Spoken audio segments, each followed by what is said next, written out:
wanted to ask something which really for all three of the panellists, something that really you didn't mention in your rather comprehensive overviews, which is the issue around states. Tony talked a little bit about we should get rid of the grants transfers, but what about the issues around land tax and the taxes that the states are responsible with levying? How do we promote that debate? And I think we do need to lead it from an Australian agenda rather than necessarily trying to deal with it on a state-by-state basis, because nobody there is going to take leadership on it. I'll have first go. I think land tax is in fact falls into the category of a good tax, because you can't move the asset, it's there, it's obvious, but it has to be as a substitute for some other taxes. But I'd certainly, and the tax white paper, the tax discussion paper does cover that, and hopefully that will be part of the debate. And using that as a tax, you could get rid of a lot of bad taxes. And you've got to get back to the fundamental thing that 10% of taxes produce 90% of the revenue, so 90% of the taxes produce 10% of the revenue. So that's grossly inefficient. But land tax is already there in the form of rates, and that is a base that I think is very worthwhile considering. Chris? Could I just say, look, absolutely agreed. The worst taxes in Australia are state taxes. You know, as I say, page 25, that discussion paper from Treasury only had 5 taxes, but in essence, you know, the worst, and indeed also the best, the potential around land taxes lie in the hands of the states. Yes, we absolutely need to lead this nationally, at least in part because GST is a vital link between what's happening federally and what's happening at the state level. Can states do things by themselves? Well, we just saw South Australia start some tax reform. We are here in the ACT, which happens to be both a state government and a local government at the same time. So they are amid a long, slow, but very welcome transition away from stamp, you know, transaction, slap you around the head every time you do something versus taxing the base land tax. So they're the worst taxes in Australia, and if we make this just a federal conversation, we've failed.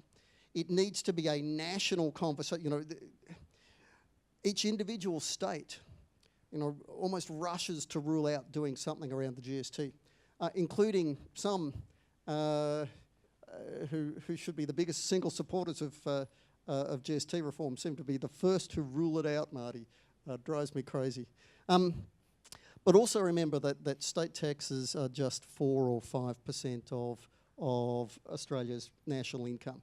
They may be the worst, but there are some bigger issues at the federal level. Kerry?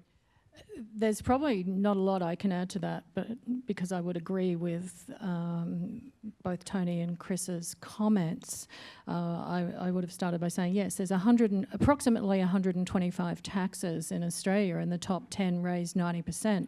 So we need to consider all of the inefficient taxes, and quite a few of those are the state taxes. Land tax is the only one that works effectively, that we probably should keep. And I think the Tony's National Commission of Audit report talked about or actually recommended that states should be given access to the Commonwealth's personal income tax base. And that's what, when I spoke about fiscal federalism, I think very broadly all of those issues do need to be considered, and we need to make sure they're not taken off the agenda. And we need to ensure, I know I spoke about GST and superannuation as 2 specific examples, but I think we need to talk about every single tax, not just the big ticket items. I have a sneaking suspicion that the Premier of South Australia might touch on a couple of these issues tonight, only because I read the double-page spread in the Fin Review today, but I'm just inkling. Nick Greiner, thank you. Yeah, thanks, Stephen. These maybe are 2 points. Maybe they're questions. The first one is, it starts where Chris was about the how. I mean, what bugs me about this conversation is that unless there is a grand coalition, a grand bargain, whatever you want to call it, which not only involves the states, involves frankly, I think the welfare lobby's got the strongest position. If they endorse things, they've got huge power and it's in their interest. But I guess my point is that we should all be trying to push away from dealing with individual, let's take this off and put this on, because that just encourages people. It really does need, I think, to be a big deal, a big bargain, or whatever you want to call it. The second point, Tony referred to the expenditure areas being out of control. One of the problems is that no one really tells the truth, including to Ms Berejiklian in Sydney and Mr Weatherall, who's coming tonight, which is that the money they keep blathering on about as a condition for their involvement in a tax reform process, in other words, money for health in the out years that's going to grow 3 times according to that arrangement, 3 times the inflation rate, or money for the NDIS, which I still think is monumentally unfunded despite huge support, or indeed the Gonski funding, which the states still hanker for. Unless people are prepared to tell the emperor they've got no clothes, that money was never there, and it's not going to be there, or if it is, then you really do have to include extra expenditure as part of the why, where Tony started. Why do you have tax reform? If you're fair income about health, disability and education funding being where it sort of was under the previous federal Labor government, then you have got Buckleys unless you're prepared to increase taxation. Now, I'm not an advocate of that, but I do think you've got to confront, shame. Someone said you've got to shame the body politic into facing up to the truth. So I think they're my 2 truths I'd like to add. One, it's got to be a grand coalition to have any serious hope. And secondly, we've got to tell ourselves the truth about the health, education and disability spending. We're either having a lend of ourselves, and the states continue to do that as late as today, or we've got to increase tax significantly in order to pay for those increases. I'd agree with that. I'd agree with that, Nick. I think you're spot on. And I think that's why the tax review and the federation review are 2 sides of the one coin. You can't fix one without fixing the other. Because our view on the Audit Commission on the federation was devolution to the states. Cut the duplication, massively inefficient. States should be sovereign in their own right, and they should have as much independent revenue coming directly to them as possible, and let them get on with the job and hold them responsible and accountable. At the moment, it's something goes wrong, it's the Fed's problem. Something goes wrong, it's the state's problem. And the community is just sick of this pass the parcel. States are responsible, here's the money, get on with the job. Could I just chime in? Couldn't agree more on the grand coalition, the grand bargain. They have to be lots of winners and losers, because hopefully we confuse people enough that they can't figure it out, which is the way those things usually work. Remember that yes, John Howard championed the GST, fought it through an election, but the actual genesis, the turning point, was ACCI and ACOS getting together. And again, it's I said it, Stephen, about CEDA. You could see the potential right now for key people in the BCA are friends with key people in ACOS right now. You want this to happen because we need to provide cover to the politicians. And this is more important than ever, because as an economist, when I look at the electoral process, sadly it's one of the few where increased competition has increased problems, right, rather than reduce them. You look at Queensland election, it goes this way, then that way, or the Victorians, or you see the federal polls roaring around.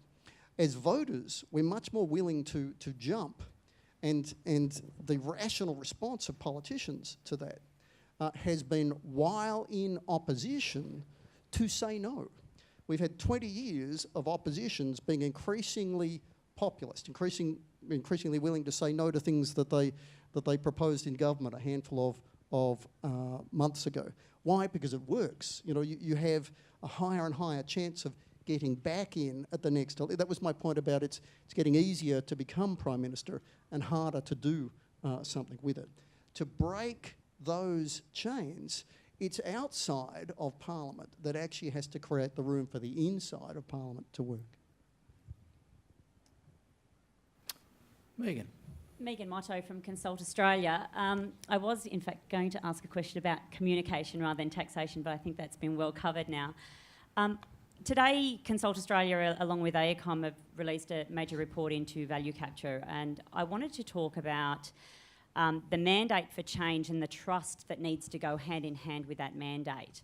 So one of the things that we know, because it's been trialled elsewhere around the world, is that people are in fact willing to pay more taxation if they know that the direct beneficiary is going to be a particular project that they want built or a particular social reform that they want made or whatever it might be.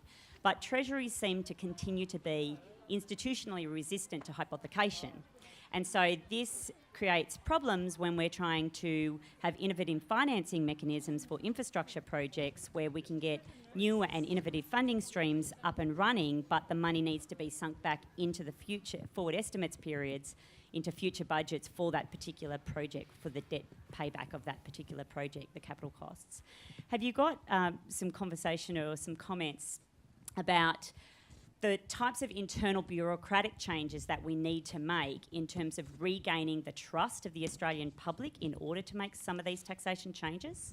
Well, there was a premier in New South Wales, I think his name was Greiner, and he brought in a 4x4 tax to fund roads. And in the end, they polled and it had like an 80% community acceptance. Now, I don't know whether Premier Greiner did that with or without Treasury support, but it certainly worked. So I think you can do it, and it's a question of leadership. It's a question of leadership. So, like Mike Baird has said, all of the money coming from the the lease of poles and wires will go into the Restart Fund. He's going to WestConnect's, the project that I'm chairing, is going to be developed as a toll road and then sold, the money recycled into new projects. I think in the end that will become a very popular thing with the community. So it's a question of leadership, I think, there. And you're right around the behavioural economics. So speaking as the ex-Treasury officer in the room, and I know not the only one, I still hate hypothecation, but I understand that I apologise. But I understand that sometimes you have to be able to get this going in the public's mind. And you know, you mentioned and Nick mentioned, you know, communication and honesty, and indeed to come back to Nick's other point, you know, national disability insurance. We're a rich nation, right? We should have something like this. But as a nation, we've committed to something like 1% of our national income going into that. And like a pig going through a python, right? You know, those dollars are coming. And they're stunning dollars. And you know, so an important part of our social compact, that's what a budget is, a state budget, a federal, it's absolutely a social compact. And we need to make people recognise we've changed that social compact. Now, you know, we need to do things, it doesn't say that you pay for all of that with taxes. You look at across, you know, what needs to be done on both spending and taxes, but there's a lot there. And the other thing, we keep noticing the aged, and you know, very true, across those 15 big programs that most of the, a lot of the expenses in and around ageing, birth rates in Australia have gone up 20% since 1 decade ago. That's the other pig through the python. Those kids are now at the bottom of primary school. There's a hell of a lot of expense coming there as well. You know, we've got to have those conversations and bring people along with us. I had here, thank you. Yeah. Joycelyn Morton from the Thorn Group. I sat on the Tax Law Improvement Project for more years than I care to remember. They were the most excruciating years of my life because we were never allowed to do what the title was, Tax Law Improvement. And it didn't matter. It started, you know, it didn't matter which government it was, and I sat through 2 or 3 governments on it. Every one of them said, but you're not allowed to touch policy, right? You're just to simplify the words. How do you ever simplify the words if, in fact, you can't fix the underlying policy and correct the underlying policy? And you know the reason why all of them were so paranoid about it was because of the bureaucrats behind and the forces, primarily I think in Treasury actually, as opposed to the tax department themselves, who are actually terrified of the loss of revenue, and that somehow what would be written into the law would be another tax scheme or another tax arrangement.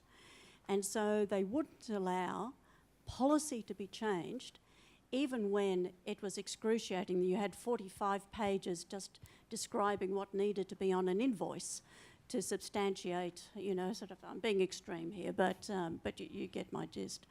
So until it's not just the politicians, you actually have to have a change of thinking and a change of understanding at the level, the public service, the bureaucrat level, who are going to be instrumental in advising. And so business has to be there, the welfare group have to be there, but your bureaucrats have to be there as well to ensure that at the end of the day, they're not going to sort of advise against everything that's being proposed. Did any of the... You agree? I agree. Kerry? Yeah, at least you didn't use the acronym TLIP, which we're all used to. And all we ended up with out of TLIP were 2 acts. Yes, it just made the system more complex. We now have a 36 Act and a 97 Act. But I would absolutely agree with you. And I think a really good example of what you're talking about is our recent proposals to amend Part 4A, our anti-avoidance legislation. So the knee-jerk reaction is to say multinationals are avoiding tax, so we'll deal with the avoidance, rather than recognising that there's a problem with our fundamental law. And again, we as a group just need to keep harping on about the fact that it's the laws that are broken and the laws that need fixing. We don't need to keep putting band-aids into the tax system in an attempt to fix it. And it takes us right back to our breakfast session this morning, where we were saying, you know, we need politicians to have the courage to stand up and say we need wholesale reform. You know, stop using band-aids to fix our tax system. I'm just reminded that the more things change, the more they stay the same. In 1989, there was a very talented up-and-coming backbencher in the House of Representatives that chaired a parliamentary inquiry into international profit shifting. And the report was entitled Follow the Yellow Brick Road. Well, I tell you what, Elton John, eat your heart out, because nothing's happened. Up the back, thank you. Yeah, Rod Maddock, Monash University and CEDA. My question really is about bracket creep. One of the reasons that it's so easy for the government to rely on bracket creep to raise taxes is we don't actually measure the tax expenditure implicit in the progressive income tax system. Yeah? So you might measure all these other ways in which we have sort of different sort of tax cutouts which actually reduce taxation, but we don't do it for the progressive income tax, and that just makes it really easy for Treasury to hide where the taxes are going to increase. Why don't we move to actually have a tax expenditure measure for the progressive income tax? We put that up with all the others, and then when the government does actually use bracket creep to solve some of its problems, it's really clear, to answer Chris's point, that it's being really unfair. Why should we use that particular sort of tax expenditure rather than some other one? Let's make Treasury more transparent about the progressive income tax system. Quick, write that down. That is an excellent idea. You know, if it's not measured, it's not noticed, and so we do need to do something around it. As it so happens, loser that I am, I run tax models that measure bracket creep, and there is actually quite a lot of misunderstanding around the extent of bracket creep. To make the obvious point. If wages were not growing, zero, then nobody would be going, you know, up through the brackets at all. So bracket creep is a function of, among other things, the pace of wage growth. Pace of wage growth in Australia is the lowest ever on the measure we're currently using, and certainly the lowest since the recession almost a quarter of a century ago. And because through the resources boom, we began with 8 tax cuts in a row. Again, if all your marginal tax rates were zero, your bracket creep would also be zero. You know, and it's not that we went that far, but because we cut taxes a lot, that also lowered bracket creep. Bracket creep is running at about $2 billion, a little bit more, a year. Now, that's, $3 billion a year. Now, you would bend down and pick that up. You know, it is part of budget repair, but you see people throwing around, you know, it's 80% of budget repair. You know, no, it's not. If you want to measure it that way, it is 30%. You know, again, big dollars, but don't get carried away about it. What it is, and Rod, coming to your point there, you know, it is an ungainly, an ugly and an unfair way of raising tax, and most of the political concentration is on those you know, median income earners about to go through the $80,000 a year mark. Remember that there are many, many more people between, you know, because their tax there goes from 33 to 37 cents in the dollar, 4 cent difference. There are 800,000 people between 70 and 80,000. There are 1.3 million taxpayers between 30,000 and 37,000. And when you go over 37,000, your tax rate goes from 19 up to 33. I'm using 33 applies from 1 July. Oh, no, it doesn't now. Whatever. 14 cents. And those people also are in a phase where they're losing a lot of benefits. You know, the highest effective marginal tax rates in Australia are at the bottom end as people are losing their benefits at the same time as they're racing up through the marginal tax. So, you know, beautiful idea, and we truly need to publicise this better, but don't get carried away. The dollars aren't nearly as big as many would suggest. I just wonder, on an important issue here in terms of business and around the whole question of attracting investment in Australia, goes to the company tax question. And I saw some months ago now a decision by a major Australian company, CSL, that they were going to build a new high-tech plant, but it's in Germany. And when asked what was the motivating factor behind that decision, it wasn't so much non-access to highly skilled, highly trained people here in this country doing the work they want to do. It was simply around the company tax rate. Tony, in your commentary, you mentioned, for example, the UK dropped it down to 21%.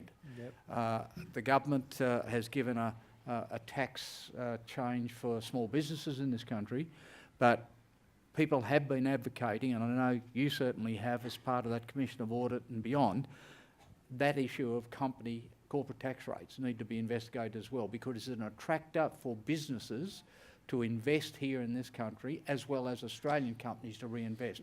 And a further comment on that? I agree. Look, we are in a global economy. You know, capital now is really mobile, really mobile. It is now going to go where it's the most efficient place to produce and to earn profits, and to retain profits as well. So we're in a competitive game. Now, if you've got a huge economy like the United States, or a huge economy if you took Europe as a whole, maybe less of a pressure. But when you're a weenie economy in a big world, fighting it out with the heavyweights, you know, a competitive tax system is essential if you want to attract and retain capital, and if you want to employ people here.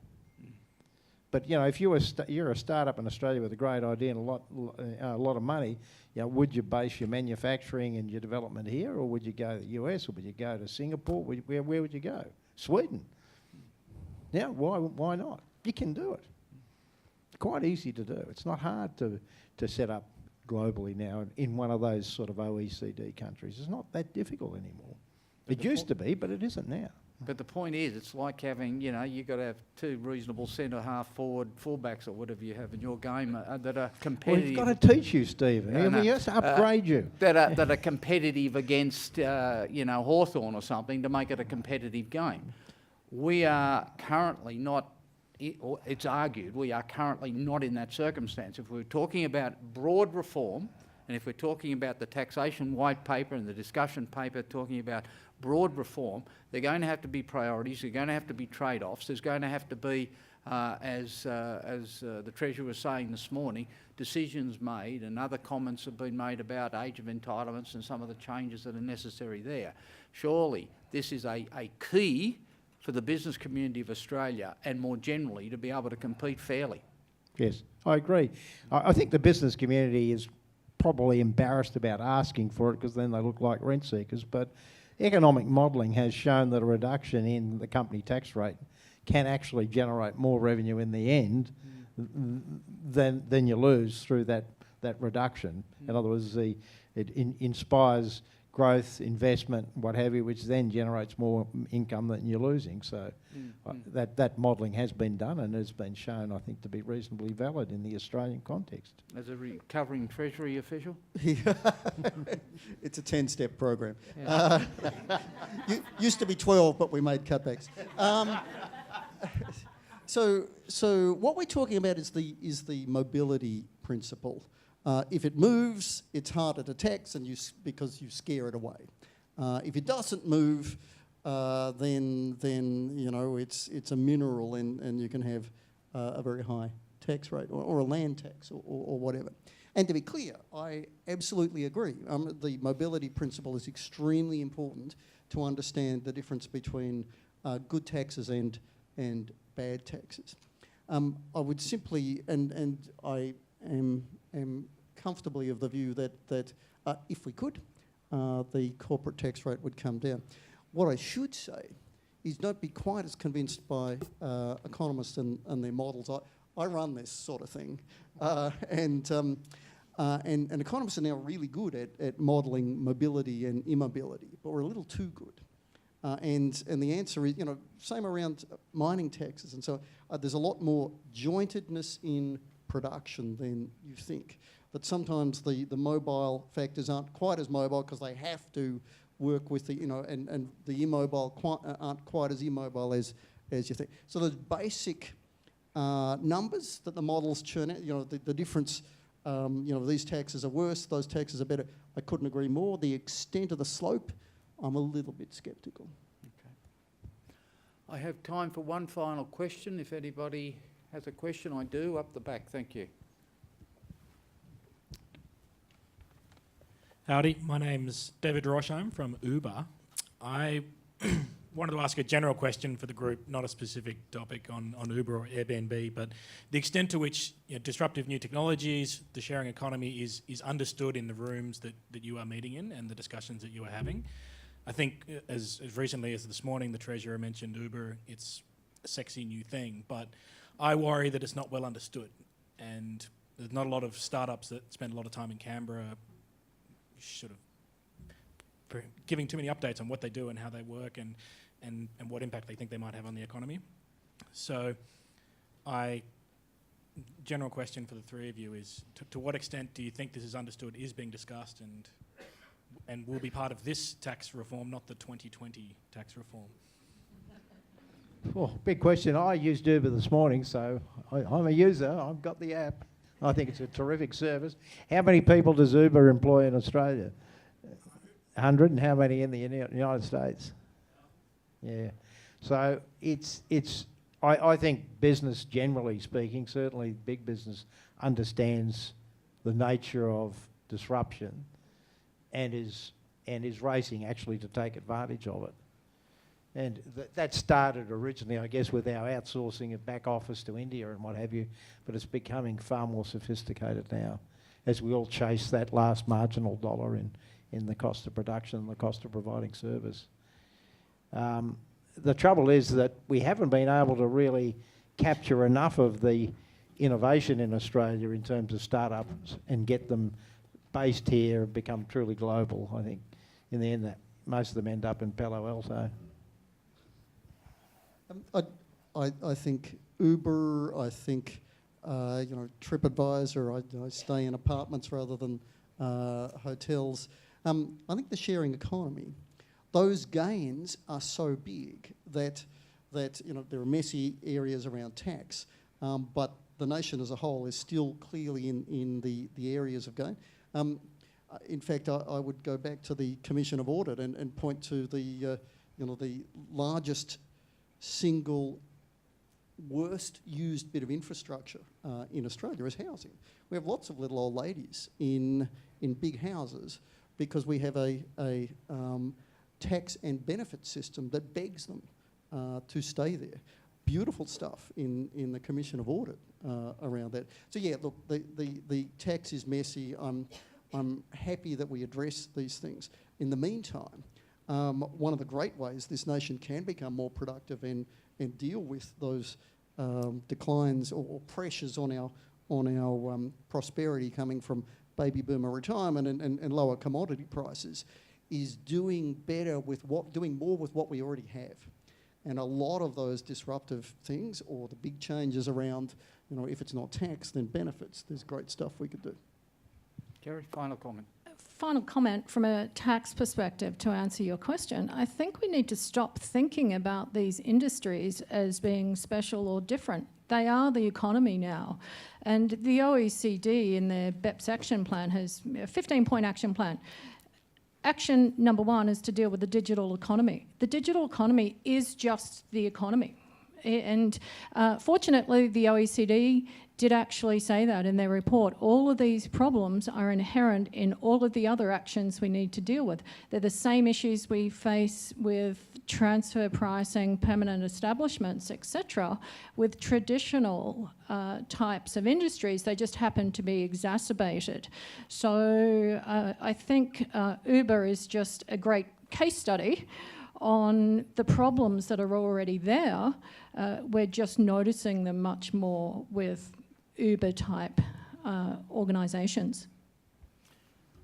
Well, thank you. Could you join with me in thanking our 3 panellists this afternoon?